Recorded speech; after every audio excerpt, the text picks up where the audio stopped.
좋은 아침입니다. 시편 84편으로 기도의 시간을 엽니다. 만군의 여호와여, 주의 장막이 어찌 그리 사랑스러운지요. 내 영혼이 여호와의 궁정을 사모하여 쇠약하며 내 마음과 육체가 살아계시는 하나님께 부르짖나이다. 나의 왕, 나의 하나님, 만군의 여호와여, 주의 제단에서 참새도 제 집을 얻고 제비도 새끼둘 보금자리를 얻었나이다. 주의 집에 사는 자들은 복이 있나니 그들이 항상 주를 찬송하리이다. 셀라. 주께 힘을 얻고 그 마음에 시온의 대로가 있는 자는 복이 있나이다. 그들이 눈물 골짜기로 지나갈 때에 그곳에 많은 샘이 있을 것이며 이른 비가 복을 채워주나이다. 그들은 힘을 얻고 더 얻어 나아가 시온에서 하나님 앞에 각기 나타나리이다. 만군의 하나님 여호와여, 내 기도를 들으소서. 야곱의 하나님이여, 귀를 기울이소서. 아멘. 만군의 여호와 우리 하나님, 오늘 아침도 예배당에 모일 수는 없지만 우리 마음을 성전 삼으시는 주님의 임재를 사모합니다. 여호와의 궁정을 사모했던 시편 기자처럼 우리 영혼이 주님의 임재와 영광이 나타나는 곳에서 주께 찬양과 경배 드리기를 소원합니다.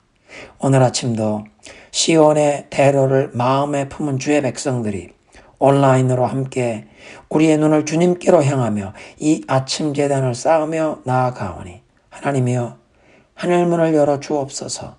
우리가 지나가는 이 눈물의 악월 골짜기에 많은 샘물이 터져 나오게 하옵소서.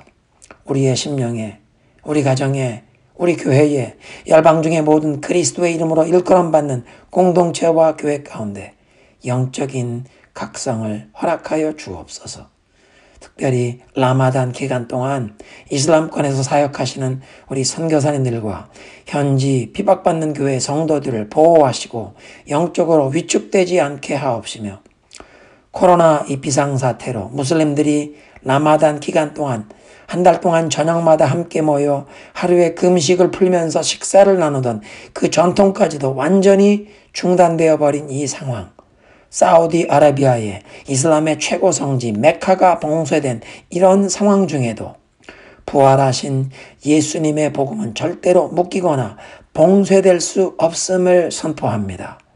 만군의 주 여호와 우리 하나님이여, 주의 백성들 가운데 영적 부흥을 허락하시고 온 세계에 이번 재앙으로 고통받는 수많은 사람들이 겸손해진 마음으로 하나님을 찾게 하시고 예수님을 만나는 구원의 역사가 일어나게 하옵소서.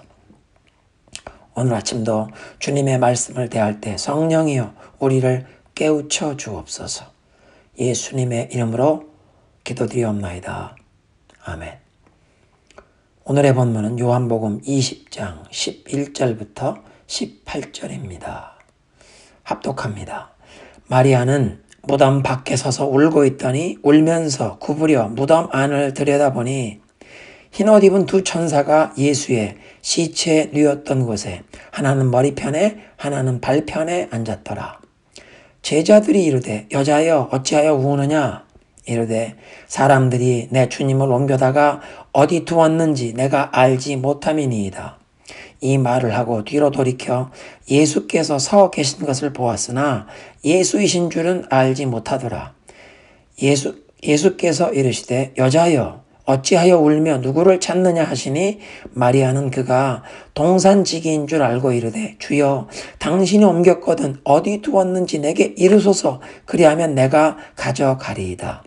예수께서 마리아야 하시거늘 마리아가 돌이켜 히브리 말로 라보니 하니 이는 선생님이라는 말이라. 예수께서 이르시되 나를 붙들지 말라. 내가 아직 아버지께로 올라가지 아니하였노라. 너는 내 형제들에게 가서 이르되 내가 내 아버지 곧 너희 아버지 내 하나님 곧 너희 하나님께로 올라간다 하라 하시니 막달라 마리아가 가서 제자들에게 내가 주를 보았다 하고 또 주께서 자기에게 이렇게 말씀하셨다 이르니라. 부활하신 예수님을 제일 처음 만나게 된 사람이 막달라 마리아였다고 사도 요한뿐 아니라 다른 복음서에서도 증거합니다.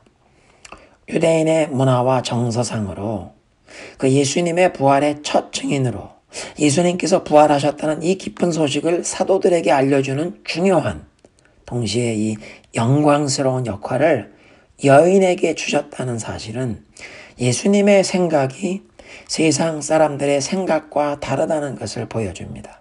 이사야 55장 9절에 하늘이 땅보다 높음같이 나의 길은 너희의 길보다 높으며 나의 생각은 너희 생각보다 높도다. 하나님께서 일하시는 원리, 천국의 가치관과 세상의 사고방식이 다르다는 것을 예수님의 탄생부터 부활, 승천 때까지 계속 보여주십니다.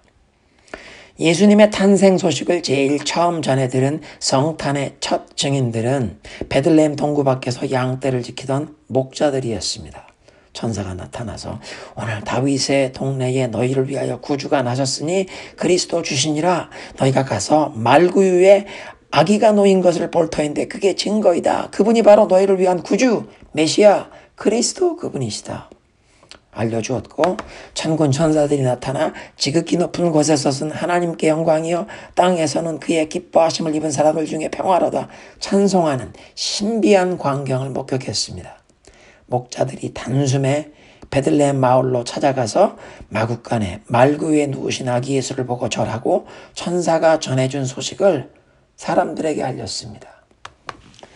당시 문화를 아는 사람들에게는 이게 문제가 되는 것이 그 당시 사회에서 목자들은 사회의 최하계층입니다. 도덕성을 제대로 갖추지 못한, 별로 정직하지 못한, 믿음직하지 못한 사람들로 여겨서 법정에서 증인으로 채택되지 못하는 부류로 여겨지던 사람들이 목자들인데 하나님께서는 이 목자들을 성탄의 첫 번째 증인으로 세우셨습니다. 예수님 부활 승리의 첫 번째 증인을 그 당시 유대인 문화에선 증언의 신빙성을 인정받기 어려운 여성으로 선택하신 것도 하나님께서 일하시는 원리가 세상의 사고방식, 세상의 가치관, 세상의 문화와 다르다는 것을 보여주신 것입니다. 예수님께서 십자가 순환당하시기 전에 제자들이 서로 감투싸움하는 것을 보시고 저들에게 주신 교훈은 하나님 나라에서는 자신을 낮추고 섬기는 자가 가장 높은 자, 가장 위대한 자라고 하셨습니다. 세상은 높임을 받고 대접을 받는다는 것은 사람들을 명령하고 마음대로 부리고 주장하는 것으로 그것을 성공의 척도로 삼았는데 하나님 나라에선 형제를 섬기는 것이 위대함의 척도라고 세상의 가치관과 완전히 거꾸로인 하나님의 원리를 주님께서 가르치셨습니다. 세상의 약한 자들을 들어 세상의 강한 자들을 부끄럽게 하시는 하나님의 방식. 이 하나님의 길은 예수님 부활의 첫 증인을 여성으로 선택하시고 그것도 평범한 사람이 아니라 7 귀신을 내쫓아 주신 막달라 마리아를 택하셨습니다. 이 7 귀신을 내쫓아 주신이라는 꼬리표가 항상 따라다니는 막달라 마리아. 마가복음 16장 9절에 안식 후 첫날 이른 아침에 예수님께서 부활하셔서 전에 7 귀신을 쫓아내 주신 막달라 마리아에게 먼저 나타나셨다. 누가복음 8장 2절도 7 귀신이 나간 자 막달라 마리아. 초대교회는 막달라 마리아라는 이름을 언급하면 7 귀신이 나간 자라는 이 레이벌이 항상 꼬리표가 따라다니는 여인이었습니다. 당시 세상적인 시각으로 보면 허물이 너무 많은 결격사유, 약점 잡힐 부분이 많은 사람을 예수님의 부활의 첫 증인으로 선택하셨고 교회는 이 사실을 조금도 부끄럽거나 감추지 않고 사실 그대로 전하고 믿으면서 예수 복음의 능력을 2000년간 경험했고 오늘날도 경험하고 있는 줄로 믿습니다. 세상은 거들떠 보지도 않을 사람을 예수님께서는 천국 복음을 위한 영광된 도구로 쓰임받게 하신다는 것입니다. 본문에서 베드로와 요한이 빈 무덤을 눈으로 확인하고 돌아간 후에 막달라 마리아는 거기에 남아서 망연자실 슬퍼하며 울고 있었습니다. 고대 유대인들의 그 장례 문화는 슬픔을 숨기는 것이 아니라 표현하는 문화였기 때문에 유가족들은 7일 동안 씻지도 않고 노동을 하지도 않고 심지어는 율법 공부도 이 초상난 7일간은 삼가했다는 것입니다. 사람이 숨을 거둔 그날 바로 무덤에 안장을 하지만 여인들 중에는 이 초상 기간 동안 무덤을 자주 찾아가서 곡을 하기도 했습니다. 그래서 이 나사로의 무덤에 마리아가 곡하러 가는 줄 알고 문상객들이 따라갔던 장면이 바로 그런 것입니다. 지금 막달라 마리아는 마치 유가족처럼 예수님의 무덤에 와서 금요일에 급히 안장하느라 자기들의 그 마음의 사랑과 존경과 감사를 마지막으로 표현하는 향품을 충분히 주님의 시신에 바르지 못한 것을 아쉬워하면서 안식구 첫날 그 새벽에 향품을 가지고 왔는데 시신이 없어졌기에 망연자실한 것입니다. 당시에 귀인들의 무덤을 밤새 열고 들어가서 유족들이 시신을 안장하며 함께 남겨둔 귀중품을 가치 있는 물건들을 도둑질해 가는 경우가 있었지만 시신까지 가져가는 도둑들은 없었습니다. 그런데 그렇게 슬퍼하며 울고 있던 막달라 마리아에게 천사가 나타났습니다. 그리고 곧이어 부활하신 주님께서 나타나 질문을 하시는데 막달라 마리아가 처음엔 주님이신 줄을 알아보지 못했다가 마리아야 부르시니까 즉시로 그 주님의 목소리를 알아들으면서 반가워 라보니 하고 외쳤습니다. 라보니, 나의 선생님이라는 뜻입니다. 선생님을 뜻하는 랍비라는 칭호보다 훨씬 친밀감 있는 표현입니다. 마치 아빠라고 부르는 것과 아버님 하는 차이와 같습니다. 라보니, 얼마나 반가웠겠습니까? 17절에 나를 붙들지 말라 하는 말씀이 예수님의 몸을 만지지 말라는 뜻은 아닙니다. 의심하던 도마에겐 찾아오셔서 네 손으로 내 못자국 만져보고 내 옆구리에 네 손을 넣어보고 믿으라 말씀하셨기 때문에 부활하신 예수님을 만질 수 없다는 말씀이 아니라 붙들고 매달리지 말라. 그래서 영어 성경에도 New King James Version이나 New American Standard는 Do not cling to me. 내게 매달려 붙들고 매달리지 말라. 그렇게 번역이 됐습니다. 지금까지 제자들이 알고 있던 예수님의 그 옛 모습을 붙들고 매달리지 말라. 십자가 순환을 당하시고 부활 승리하신 예수님은 지금까지 제자들이 갈릴리에서부터 따르던 시절에 자기들이 알고 대하던 모습이 아니라 이젠 새로운 자세로 대해야 한다는 것을 뜻하는 말씀입니다.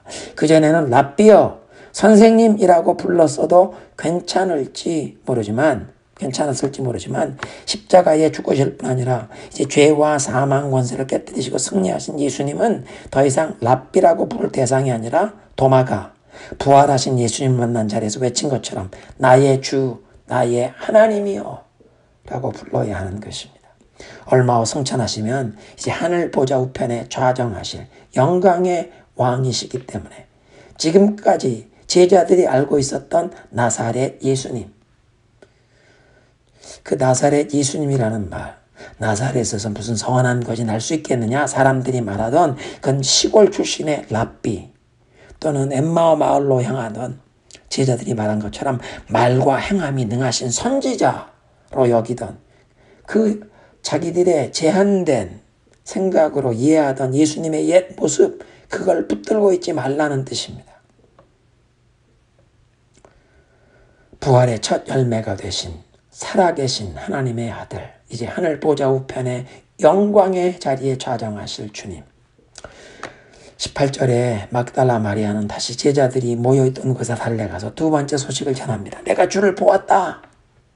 얼마나 기쁨과 확신에 충만한 목소리로 제자들에게 예수님의 부활의 소식을 전하지 않았겠습니까? 부활하신 예수님, 살아계신 예수님을 만나고 나니 조금 전까지 슬피 울던 여인이 아니라 기쁨과 확신이 충만한 담대한 예수님의 부활의 증인이 되었습니다. 오늘도 부활하신 예수님을 만나기만 하면 놀라운 변화가 임하는 줄로 믿습니다. 우리도 부활하신 그 주님을 만난 사람으로 이렇게 놀라운 변화가 우리의 삶에 나타나는 부활의 증인이 되어야겠습니다. 우리 자녀들, 가족, 일가 친척, 가까운 친구와 이웃 가운데 아직도 부활하신 주님을 만나지 못한 분들이 주님을 만날 수 있도록 우리가 기도하고, 그 영혼들이 부활하신 주님을 만나도록 기도하고 겸손과 온유함으로 사랑으로 인내로 섬길 때 주님께서 우리를 놀라운 구원의 통로로 사용하실 줄로 믿습니다. 예수님, 주님의 높고 크신 은혜와 사랑을 감사 찬양합니다. 세상에 어리석은 자, 약한 자들을 들어 세상에 지혜 있다고 자랑하는 강한 자들을 부끄럽게 하시는 주님, 베들레헴 동굴 밖에 목자들을 성탄의 첫 증인들로 세우시고 7 귀신 들렸던 막달라 마리아를 부활의 첫 증인으로 세우사 막달라 마리아를 통해 11 사도들과 다른 제자들이 주님의 그 부활하신 소식을 처음 듣게 하셨던 주님께서 오늘도 우리들을 택하사 그리스도 예수의 구원을 증거하도록 부르신 것을 감사합니다. 성령으로 충만케 하사 예수님의 평안과 소망, 기쁨과 사랑을 매일 증거하며 살게 하옵소서. 예수님의 이름으로 기도드리옵나이다. 아멘.